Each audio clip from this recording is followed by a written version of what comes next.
A4C all for Christ. 1 కొరింథీయులకు 11:26. మీరు ఈ రొట్టెని తిని ఈ పాత్రలోని ఇది త్రాగునప్పుడెల్లా ప్రభు వచ్చే వరకు ఆయన మరణమును ప్రచురించుదురు. ప్రార్థన.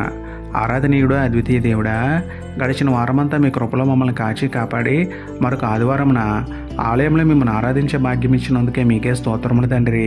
అయ్యా, పరిశుద్ధ హృదయంతో మీ శరీర రక్తములైన రొట్టె ద్రాక్షారసమును స్వీకరించి మా మరణం వరకు మీ ప్రేమను ప్రకటించే భారము బాధ్యత మాకు అనుగ్రహించండి తండ్రి. రోజంతా వ్యర్థమైన మాటల కోసం మా నోటిని దుర్వినియోగం చేయకుండా మీ సువార్త ప్రకటించుటకు మా నోటిని నాలుకను ఉపయోగిస్తూ మా కొరకే మరణించిన మీ కొరకే సాక్షులుగా బ్రతికే ధన్యత మాకు ఇవ్వమని వేడుకుంటూ, చావుకు లోనై ఉన్న మమ్మల్ని మీ బలిదానం ద్వారా బ్రతికించిన మీకే స్తుతులు చెల్లించుకుంటూ, నమ్ముట నీ వలనైతే నమ్మువానికి సమస్తమును సాధ్యమే అన్న విశ్వాసంతో యేసయ్య పరిశుద్ధ నామములో ప్రార్థించి పొందుకున్నాము పరమ తండ్రి. ఆమేన్.